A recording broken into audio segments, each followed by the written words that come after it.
Not Nerd Podcast, episode 368, Red Lights of China.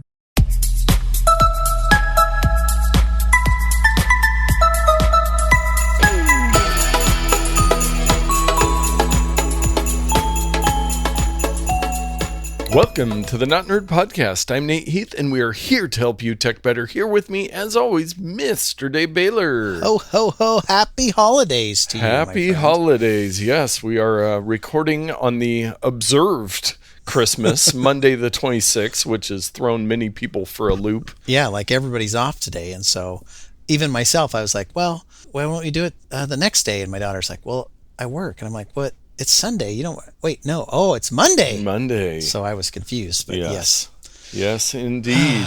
Well, that we are in a slow period of news. I think it's more a slow period of like products being released and like news from companies, but we've still got plenty of stuff to talk about said companies, and we will move into our follow-up, starting off with SBF and FTX. So last week we reported that he had been charged. He had also been arrested in the Bahamas. Well, he has been extradited to the U.S., and he was the headline from Reuters: FTX's Bankman-Fried charged with epic, in single quotes, fraud, released on $250 million bond, to which everybody started saying, where does he have $250 million? He said he only has $100,000. What's going on?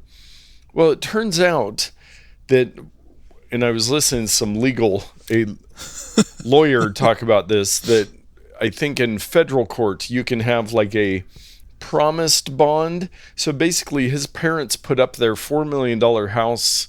They're Stanford professors, if you had forgotten that, in the Bay Area as his bond. Like a collateral, but that doesn't even touch. No, and so some people are speculating that maybe some of the company's assets, but it's like, this guy, he had been denied bond in the Bahamas, but then he comes to the U.S. and they're like, hey, yeah, sure, go hang. Well, and he's supposed to live with he's house arrest at his parents' house. You know, I don't prescribe to many conspiracy theories, but it's not really conspiracy.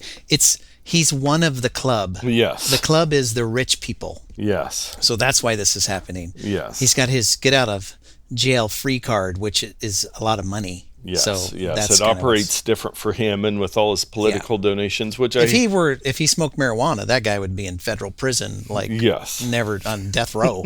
Yeah, but just playing with people's money, it's all good. Yeah, you can steal money from people left and right, no big deal, as long as you don't steal from the rich. See. Yes, indeed. It's a little complicated. Give to the rich. Steal from the poor, give to the rich. Yes, the SBF method. That's the method. Yes, and I will quickly remind people that we are the most nonpartisan tech podcast on the internet. And I have seen that some of the political groups that he donated to have committed to give the money back, but we'll see how many of them do that. So they give it back, and then is it going to go back to the customers? Yeah, because that's the federal government, or there's the whole bankruptcy thing and taking care of creditors and all of that stuff that could take forever to work out. But I think he said that he really wants to get everybody their money back. Which why did he wreck it in the first place if he's concerned about people? I don't know. And I'm thinking he might be disingenuous. Yes. I'm not sure. We might get some help in the case against him because both his on-again, off-again girlfriend of the Alameda research equity thing, Caroline Ellison. And we've covered this before, but not to be confused with Alameda Cleaners. No, it's a different thing. Yes, not Alameda's Cleaners, Portland's finest rug cleaners, rug and upholstery cleaners. Look them up if you're in the Portland area. Yeah. Client of my Consist Media company. But and FTX's Gary Wang, they have both pled guilty to the DOJ charges, so it looks like they're both taking a plea deal to hopefully throw SBF under the bus. Maybe. They're just going to send him back to Bahamas to live in a mansion on the beach for the rest of his life, maybe. Yes. And then I put in our show notes with no link or anything, Twitter.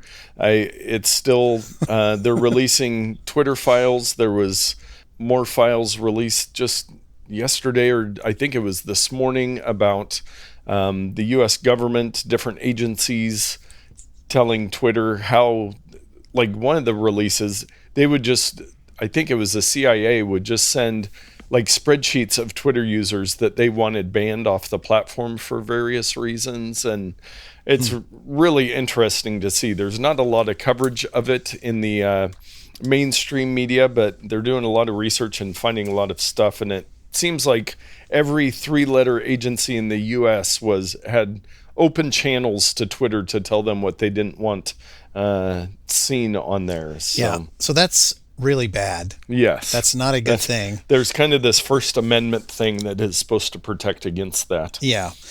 So I don't like that one bit. So I'm in favor of Elon just letting all this out. Full transparency. That's what it's supposed to be about. And we have not had that much at all. Yes. Well, yeah. In the last couple hundred years, really, probably. Twitter would often say, no, we don't work with the government at all. We don't pick and choose who we take off of here. It's this happy, blissful, angry place of Twitter. Yeah. But that is being shown not to be the case. So he has said, and there's a bunch of other Twitter stuff going on. I can't even remember all of it, and Elon Musk and all of it. But it is entertaining to me, at least.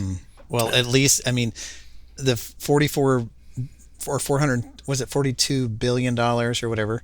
Yep. At least it was money well spent for you to be entertained. Yes, indeed. And he has reiterated, I have heard him say, that he didn't necessarily make the purchase to make money. He wanted to, free speech was the reason, and making it a fair platform, and that everybody had a voice and all that stuff. So again, we will see how it works out, because it could just all burn down tomorrow. Yeah. Our IRS gave us a little Christmas gift. They did? Yes, they announced the delay for implementation of $600 reporting threshold for third-party payment platforms. So I think we had talked about this before, which is why I put it in Followup, but there was a lot of rumors and conspiracy theories that the IRS was going to start looking at anything over $600 on, say, Venmo or PayPal. I got stuff from like my Uphold cryptocurrency account and all this stuff. They sent me all this correspondence that said, "Hey, we're going to have to report all this. We're going to have to report the $25 that you made over the past 12 years or whatever." Well, it didn't meet the threshold, but yes. So what this was in the American Rescue Plan of 2021, it changed the reporting threshold. So the new threshold for business transactions is $600 per year, changed from the previous threshold of more than 200 transactions per year, exceeding an aggregate amount of $20,000. So let's say, Dave, you've got your first generation Amazon Kindle, which is really in high demand, collectors all over the place, and you have figured out that thing is worth $650. Yeah. And you sell it, and they Venmo you the $650. Well, then Venmo would have to send you a 1099, or send the IRS a 1099-K for you, saying you had a transaction over $600 or more. Then the IRS would have that to be able to flag and go, what kind of business is this guy running? A business of selling one thing. Yes. To one person. That's my business. Yes. And I personally think people should pay taxes on their income. And that was kind of the reasoning behind this, is to make sure everybody's paying their taxes. But it gets really hairy income? Of like, so it says business transactions is $600 per year, but it might not be a business transaction. But then the IRS sees that they're getting reported that you have these transactions. So then at what point do they go, looks like he had a couple $600 transactions this year, but he doesn't have a business. What's going on here? So let's do an investigation, and oh, we think you are a business, so we're going to have to tax you even more. Yes. Oh, and you've violated your city and state laws as well by not registering Yeah. in your local municipalities as a business, and we're just going to wreck your whole world. Meanwhile, SBF is Yeah.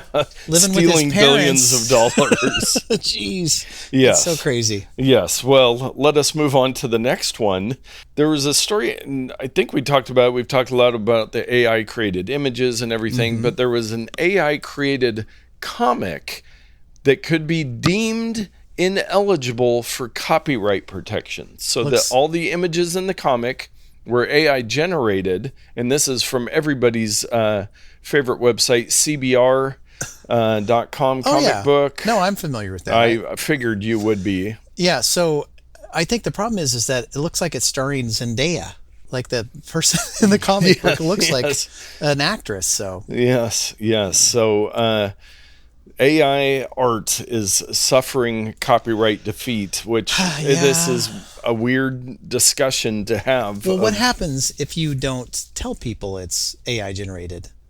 Or if an AI generates it and you alter it to, because most of these things have like 9 fingers on one hand and weird belly buttons on the foreheads and weird stuff. So what if you correct the image, is it still an AI generated, or is it just inspired by AI that an artist has rendered? Yeah. The never-ending discussion of copyright and copyright protection, how that all works in our current technology world. Here's how I want it to work. When I have stuff I want protected, I want the copyright to work. But when other people have it, I want it for free. There you go. Perfect. Deal done. Yes, we'll see how that one shakes out. And this one, the robocalls, haven't heard any robocall news. The FCC proposes record $300 million with an M dollar fine against auto warranty robocall campaign. Man, I hate these things. I even hate that there's a news article about this. This is a solvable problem. Yes. Anyway, that's all I'm going to say. Yes. So the Federal Communications Commission on Wednesday proposed a record-breaking $300 million fine against the auto warranty robocall campaign that reached more than 500 million U.S. phone numbers with more than 6 billion with a B calls between January and March of 2021. And 3 months, 6 billion calls. And who profits from those? Oh, the people whom those calls go back and forth over. Those are the people profiting from the service. Yeah, these people they should be put in the stocks in a public square. That's what Twitter needs. It needs stocks. When people are bad, it puts them on a post of them in this with their hands and their heads sticking out. And yeah, that's a good idea. But yeah, hopefully maybe this fine will help this. But yes, as you have stated many times before, the carriers, the phone companies could do a lot more to fix this problem. The fine will only be effective if it costs them more to pay the fine than the money they make by allowing it to happen. Yes. My guess is it's still not enough. It's still not enough. But you know what is enough? Dave's Pro Tip of the Week. Now it's time to talk about something fun and something exciting and hopefully something useful. Now, we've probably covered this in the past in conversation, but I don't know that we've talked about it specifically, at least not recently. Yeah. So my wife and I just today, we're playing a new game we bought for Christmas, Yahtzee, the dice game that's kind of like Pounce, but more complicated. So anyway, you roll these dice, et cetera, but you have columns of numbers that you then have to total. And I'm like, I wonder if there's an app for that. But then I was like, wait a minute, we don't need an app for everything. We just need a calculator, and we can do it in our brains. But she hasn't been feeling well, and I've double checked some of her math. Plus 10 on her column, negative 10 on my column. I'm like, we better check this out. So I grab my phone, I hit the side button, which is set up to do the Siri, and I said 14 plus 12 plus 39 plus 62. I let go of the button, and boom, right on my screen, it shows the numbers I just said, Nice. the arithmetic symbols, and then the total. I had everything right there. And so for the rest of the game, I would just double check all the columns of scores. And it was so much faster than typing in, 12 plus 16. I just set it and boom, instantly the answer was there. So the tip this week is use Siri to do simple math, complicated math. It doesn't matter. It could even be square roots or whatever's to the exponential powers. It just works. And you get the little ledger right across the screen so you can double check to make sure that the numbers are accurate so that you can verify that the math was correct. So, wow, what a tip. I was like, where has this been all my life? Yeah, no, that makes it super easy to get stuff added up. Thank you for that. Yeah, and I thought of you when I was thinking of it because not all of us love to do math. Yes. Maybe people who have lettered in math like yourself may enjoy this, but most of us we just want to get it over with. It's like the laundry. I just want it to be done. Nice. Exactly. Well, let us move on to our takes of the week. There was a story out of the Wall Street Journal. I did not link to them because it's behind a paywall, but I found another article that refers to them and that they have declared a code red over the AI chatbots, like with the ChatGPT and just... So what does this mean? Google has declared a code red. Are they like stopping the presses and just doing everything they can do to solve this problem, or what's happening? In my mind, as I was reading through this and kind of thinking about it, I thought, this just means Google is seeing how big of a check they can write to buy ChatGPT and make it part of their search. I mean, probably. They are worried that more people will use AI chatbots and not use Google, and Google makes its money from showing ads when you search on Google. So, of course, they're worried about it. They do have Lambda, which is their very own AI bot, and they've been working on that for years, but I just don't think it's, ChatGPT level. And what is Lambda supposed to do? Write articles? It just does a AI bot similar to ChatGPT, where you could ask it questions and you could get answers. And okay, so it's basically ChatGPT is basically Google in a box. Yeah, without the Google. Yes. Okay. So they are concerned that they will lose ad revenue. But if you think about it, I mean, Google search, they've made some changes. They'll show you some different stuff, but it is pretty just simple. It's just showing you, for the most part, internet search results, whereas something where ChatGPT, where it is more conversational, you can get more detailed answers. You don't even necessarily need to go to web pages to, it's all self-contained, like you're just talking to somebody that knows almost everything. So it's like Cliff Clavin on Cheers, who just kind of knows everything, whether he does or not.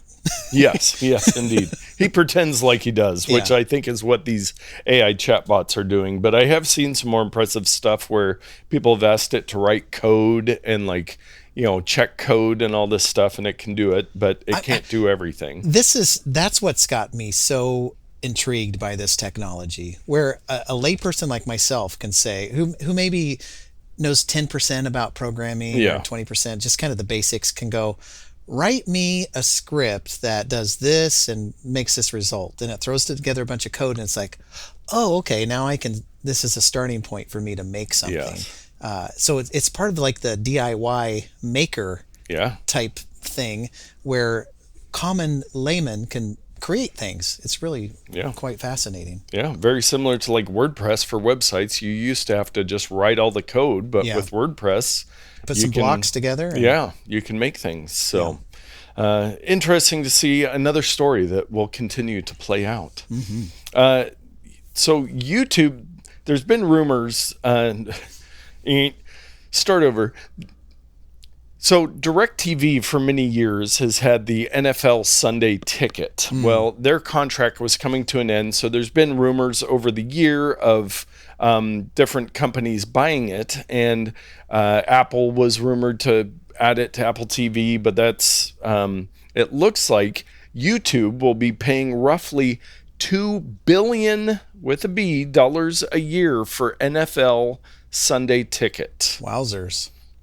Yes, so they do have their YouTube TV, which I'm a subscriber of. Just think, Elon could have bought like 11 of these things. Yes, he could have bought 10 years of NFL Sunday Ticket for the same price of a Twitter. And he could have made money instead of just pissing it away into the wind. Yes, yes. So I think Amazon was looking at getting it too, and $2 billion per year. The NFL, it is crazy money. Yeah. And it looks like NFL Sunday ticket price on YouTube TV estimated to be around $300 for consumers. So you have YouTube TV, you can add on NFL Sunday ticket for around $300 per season. Holy crap. That is way too much money. Yes. People, football fans are willing to pay a lot of money for their Sunday ticket. So for 52 games, $300. I mean, I'm no rocket surgeon, but let's see, 300 divided by 52, I should have used Siri, is 576. So I guess it's not that much money. $5, almost $6 a week for your football fix. Yeah. I guess it looks better on paper than it sounds in reality. Yeah, so if you're into the Sunday ticket, which I do have a friend from college that he has always had it, loves football, big Raiders fan. Sorry about that, Bobby. But yeah, he's bought it. He had DirecTV so that he could have it. So there are plenty of people, and I'm sure they've done the math that even paying $2 billion a year that they think they'll be able to make a profit or at least drive more people to YouTube TV. Well, I gotta step back a little bit. I was paying $21 a month for Regal Unlimited Movie Pass. Yeah. So there you go. The Sunday ticket's much less expensive, although they can't see unlimited games anytime they want, as many times as they want. True. Our next story, it's kind of a interesting one. Touchscreens, conveyor belts. McDonald's opens first largely automated location. Now, a lot of the reports I saw on this initially was their first fully automated restaurant. Well, it's not fully automated. There are still people working there. It's just got some additional features to help people, and it's mostly like mobile ordering stuff and the kiosks. But I'm looking at the video here of the drive-through. Of course, it's not loading, but it looks like there's a little window that opens up. So it says fully automated McDonald's in Texas, and it's got like a little tray thing there that would just push your meal out to you. What's to keep the guy in the car from grabbing like the last 6 orders that are sitting there on the conveyor so belt? I don't know if there's just a person that's putting the next person's order on that so they don't have to deal with people. But yeah, it's a little hazy on how automated this is. But of course, a lot of people are like, well, so much for caring about the minimum wage because you don't need any employees. And we've talked about that with other things. Yeah, everyone with any financial sense predicted that as rates are forced to go up for minimum wage workers, that automation was going to step in and keep those prices down. So now instead of making $3 an hour, you're making $0 an hour. So I did think it was interesting. It was opened just outside Fort Worth, Texas. That just seems like a very random location for. I mean, there are a lot of people there, and I suppose they like to eat fast food. But I don't know why there. You'd think it would be like in LA or something. More tech central. Yes, the customers can pick up their meals in a drive-through order ahead lane or order at the touchscreen kiosk inside the store until that has some error and needs to be rebooted. You know what I want? I want a food business where the only way you can order is online and pay online. Yes. You can't pay at the register. No drive-through. It's you show up. Well, I mean, you can pick it up in the drive-through. Yeah. But no cash. Because that seems to be when I go, and I got to admit, I go to Taco Bell more often than I should. But I use the app. I tell the person at the window or at the screen, hey, here's my name. They're like, is this your order? Yep. I go, I pick it up, and I leave. Everybody else is like, well, let me think about it. And then they're like, oh, let me find some change in my car to pay you. It's like we could eliminate so much. And I know it would be exclusive. And it would be, it would eliminate the ability for some people to eat at my place. But guess what? Eat somewhere else. Yeah, efficiencies. Yeah. And into our security and privacy section, man, we've had some not the most positive stories for the Christmas season here, but I think we'll make up with our picks of the week. Oh, We'll yeah, get a I hope lot so. more fun there. But TikTok admits to spying on U.S. users as effort to ban the app heats up. So Yes, my red lights started flashing when I saw this. red lights of China. Yes, I was like, I knew it was only a matter of time, and here they are. And they kind of self-admitted this was happening versus being discovered, which was very interesting. Maybe they're like, well, if we just fess up, then people won't hate us as much. Yeah. They said ByteDance confirmed 4 of its employees in China scooped up the data on 2 TikTok accounts belonging to U.S. journalists. And TikTok really, really wasn't supposed to do that, the article says. Really. Yeah. They kept saying, well, we're not partial to the Chinese government, and we're not going to give them our information. It's like China can do what they want. Yes. They can come in. Did I say China before I say U.S.? But anyway, China can come in and do whatever they want and take whatever they want. They have no control. Yeah. So, right at the time when we've had the government thing that we talked about last week, where the federal government's going to ban it on devices. A bunch of states are starting to ban it on devices. Mm-hmm. And I'm guessing maybe some news organizations after this story might be banning it on devices so that they're not getting all the data. I got to wonder, though, is there any professional reason for businesses or organizations to have a TikTok account? Why do they need a presence there? I mean, if they're posting there, if that's part of their job. But they could run ads there. Yes. They don't need to post and have an account that's just like, if you want to put your eyes in front of the billions of people that are there, just buy an ad. I don't understand. And I will say it's a good reminder, and, it's difficult, like for me personally, having a one-man business, but for larger businesses, as soon as you start mixing personal stuff with work accounts, you're just opening yourself up to this kind of stuff, because it all just kind of blends together, and it gives opportunities for people in China to steal your data. Right. And if they steal the data about your ad, great. You've reached one other eyeball. Yes. And I hate to even discuss it, but we talked a while ago about the LastPass hack, and LastPass said, some of our systems were accessed, but customer vaults were safe. Well, now, from what I understood, from the information that was taken before, they then were able to get customer password vaults. Now, they say they have a proprietary format for these vaults, and that they are encrypted. They are encrypted, so they would have to have your master password. But I did see it mentioned that if you have people's LastPass vaults, you are very motivated to try to crack that encryption, which somebody that I was reading, they were saying, I mean, really at this point, it might have even been John Gruber over at Daring Fireball. It's like, you should probably leave LastPass, which I have not done yet. I know that you did. But even if you don't, that you should change your master password and then go through and change all your passwords, which is a massive pain. Well, the problem for me is my account is still active with LastPass. Yeah, so they have your vault. And they had it before I switched. Yeah. So it's anyway. So I guess the only thing to do would be to change every single one of your passwords that's valuable, that you don't want somebody to possibly have access to. I should completely delete my LastPass account and go through all of my Bitwarden, if you are wondering. Bitwarden is an open source LastPass type clone. But the good thing about being open source is that there's a lot of eyeballs looking at the source code and making sure that it's above board. There's no backdoors. There's nothing tricky or slick going on.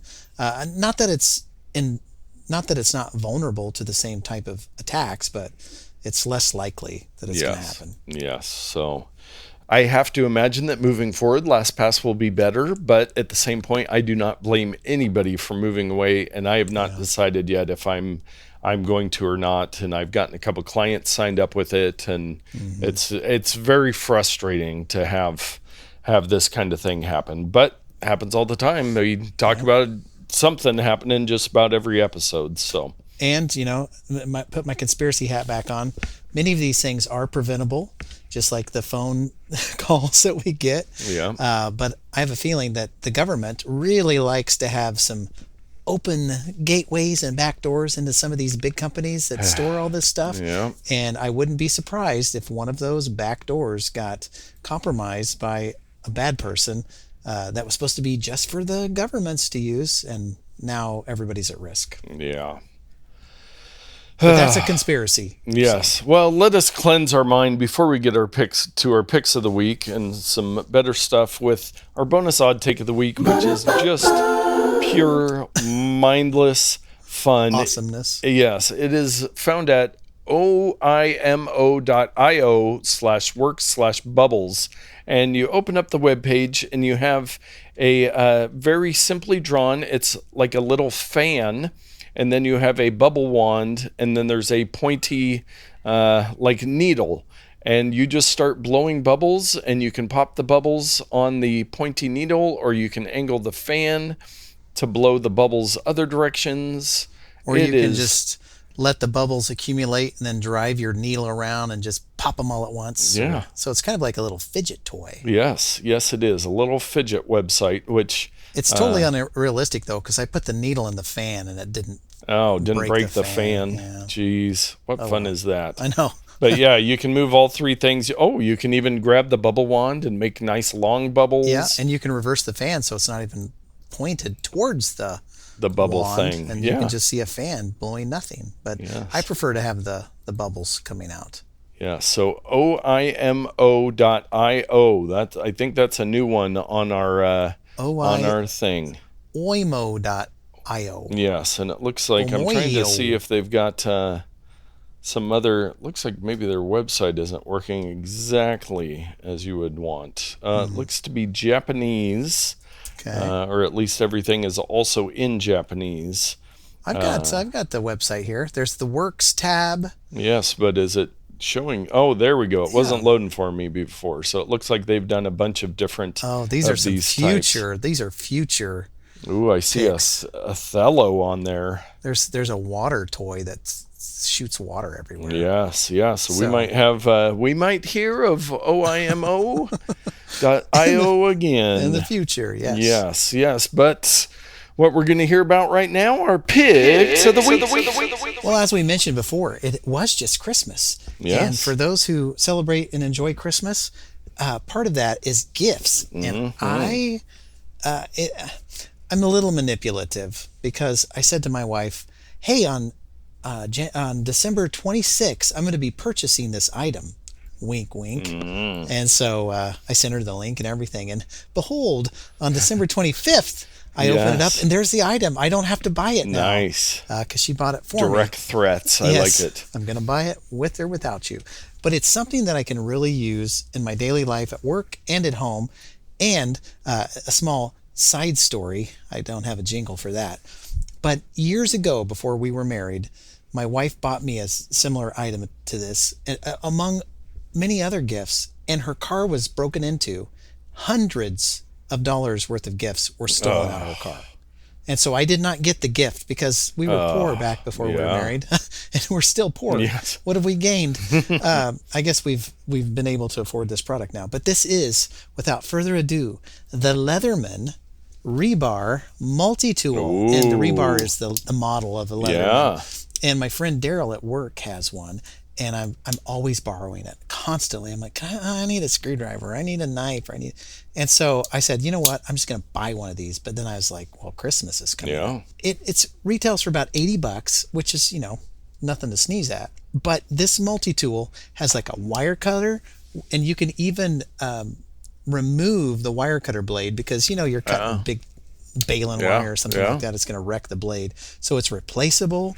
Wow. There's everything you can imagine. The knife, the screwdrivers, the whatever, a little saw in here. And I've even seen, I don't know that they're from Leatherman. Maybe they are. They may be aftermarket. But like the Phillips screwdriver implement here is a square cylinder. Oh, yeah. And they make little attachments that you can slide over that. Oh, wow. With like a socket attachment. Oh, that's awesome. Yeah, so if you have to use a particular socket size or like a hex wrench or something like that, you buy the little adapter, and there might even be a place to keep it on here, or a little lanyard or something for it to flop around on. And then there's a ruler engraved on the side, so you don't have to have like Adam Savage's tattoo. He's got a tattoo on his forearm of a ruler, but it's great. It's got everything, and the pliers are the big thing that my little Swiss Army knife does not have. It does not have pliers. You can't get those too small. Yeah, and the whole thing folds down into a 6-inch by 2-inch by 3/4 inch little rectangle that fits right in your pocket, and it comes with a nylon belt sleeve. Wow. And you can upgrade to like a leather nice one if you want to. So that's anyway, awesome. I've been waiting for 20 some years to get this gift, and I finally got it. Nice. I have at Leatherman, a Portland company. They make high quality stuff. I had a very nice one of theirs, and I don't remember if maybe that got stolen in one of my car theft adventures or what, but I used to carry it around everywhere. I used to keep it, in fact, it might still be in one of the pockets of my backpack because it is just so helpful to have. It's not useful if you don't know if it's there or not. The pliers. I have my little knife and my little tool on my keys, but sometimes you need a little something heavier, so those are very nice. Well, and I've saved everyone out there a lot of time and research, because they make multiple models that have different implements, different sizes, different whatever. The Rebar is the one that's closest to like the original one that everybody loves. So you can get bigger ones, you can get smaller ones, you can get whatever, but the Rebar is kind of like the middle of the road. It doesn't cross that $100 threshold, and it's got pretty much everything you could ever ask it to do. Very nice. Well, for my pick of the week, I actually have a couple things. From you, Dave, I received a gift that Dave the Elf dropped off. The 2023 Apple History Calendar. And I've only looked at January because I'm a calendar purist. I don't want to spoil. But what it is, it's got a big, beautiful, traditional calendar, a big, beautiful picture. Like January's one of the old iMacs with the little dome underneath it, the Pixar. Got one back there. Yes. Oh, yes, there you do. Yeah. And then on the calendar, it has, I'd say on half of the days in January, it has little facts for that day of Apple history stuff. So give us a taste of, I don't know. So January 4th. In 2005, Apple shipped Xsan file system for Xserve RAID, everybody's favorite. Everybody remembers that. Yeah, so let's find another one. On January 10th, in 2006, iWeb was introduced. Now that was a thing. So it just goes on and on. Now, I wanted to talk about that, and thank you, Dave, for that. I'm very excited to have that right next to my desk. I've got a spot on the wall for it. You're welcome. But as we were discussing pre-show, who is it that makes this? This is Stephen Hackett. Yes, Apple podcast guy extraordinaire. Yes, and all kinds of podcasts, and Apple historian, obviously. So he did a Kickstarter on this. So you backed it a while back, and then you got the calendar in time for 2023. So listeners, you can't purchase this yet, but according to this one, maybe sometime next summer you would be able to back the 2024 calendar. Yeah. And if you're just lazy or poor and you have one of these already, just move everything back a day. Yeah. And you can just get this year's. Just cross off the days at the top and shift them over one. Shift them over one, and then you're good to go. You can just use it over and over and over again. So yes, we did not see a spot where you could still buy this. But my other pick of the week was a gift from my wife for Christmas. And she said, as I grabbed this to bring it up, she said this is the most reluctant gift that she has ever purchased for me. Oh man, let me see if I can guess what it is. I haven't even looked at the notes. I don't have it in there. So the most reluctant thing, it's got to be something you collect. It is not. Oh, it's not. Is not. And it's not mustache wax. No.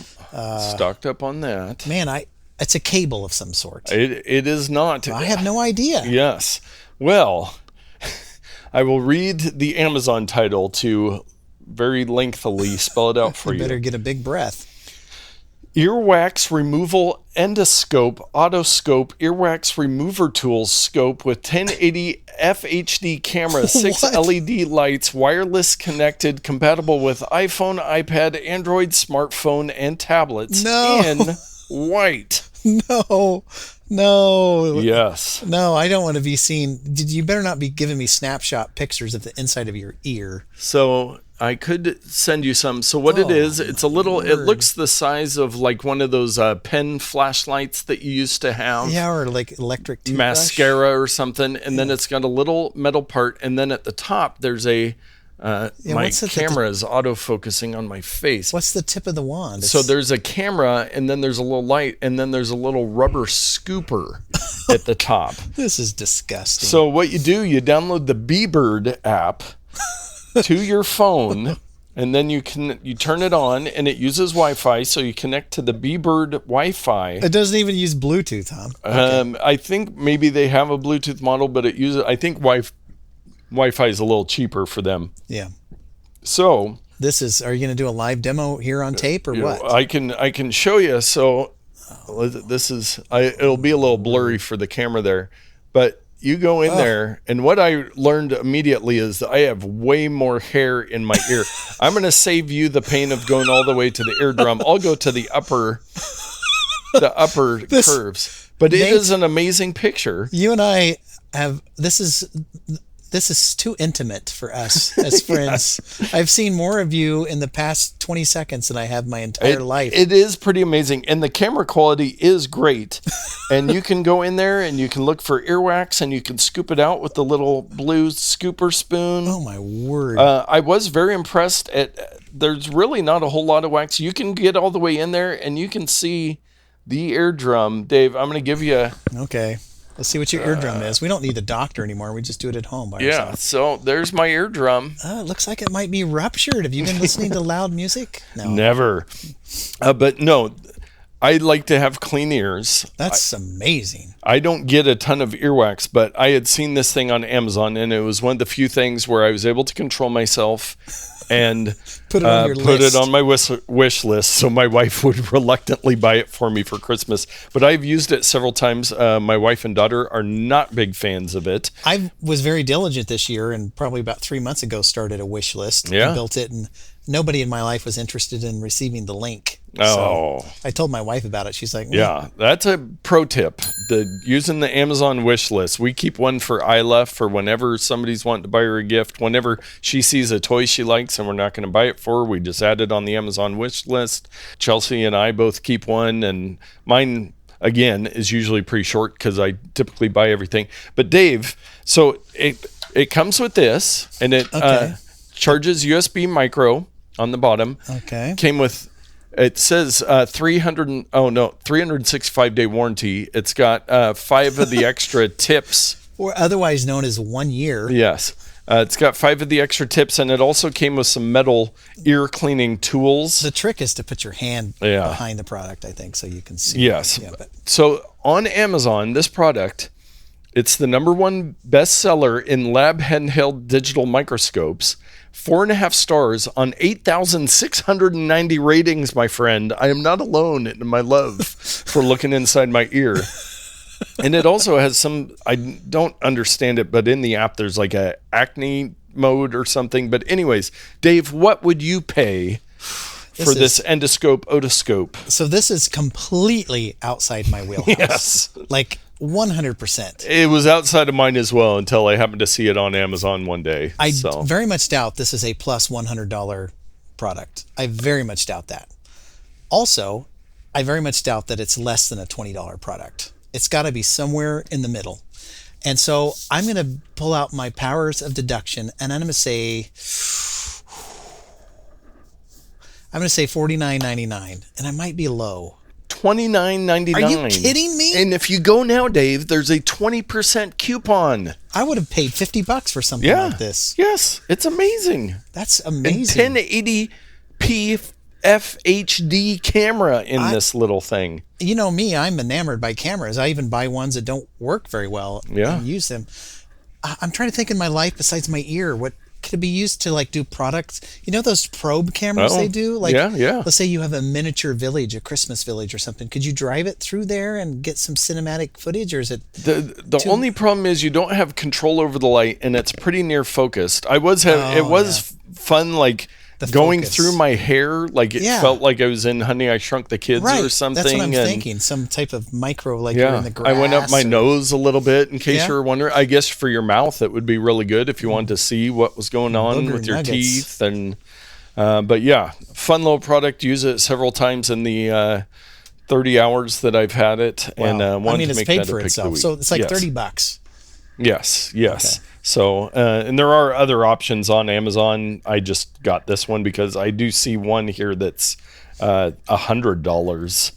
I don't know what's so special about that one. I can't see paying $100 for a little thing like that. No, maybe it's, that one's got pinchers on the end. What? What are you getting, earwigs out of your ear? What's going on? Yeah, with ear pick and tweezers mode, 1,000-watt ear scope, universal gyroscope for earwax removal.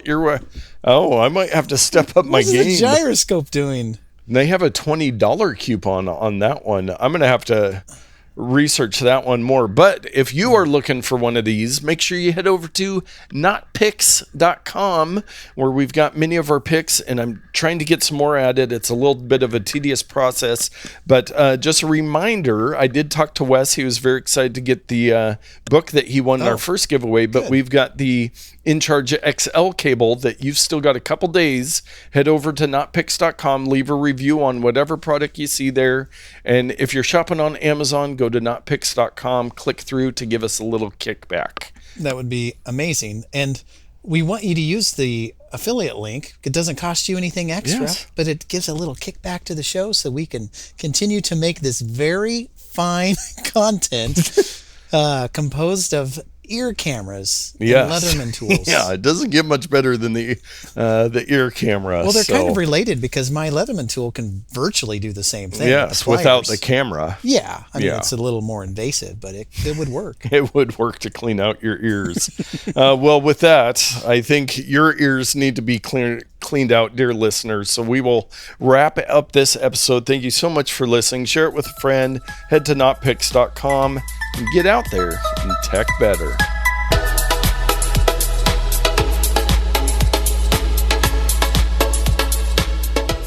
10 megapixel camera on the $100 one. High quality robotic arm. Ear tweezers are high precision, convex angle on the tweezers, user friendly detail. Different types of tips on that one. Oh, and that one's type C. Oh man, why didn't I do a little more research?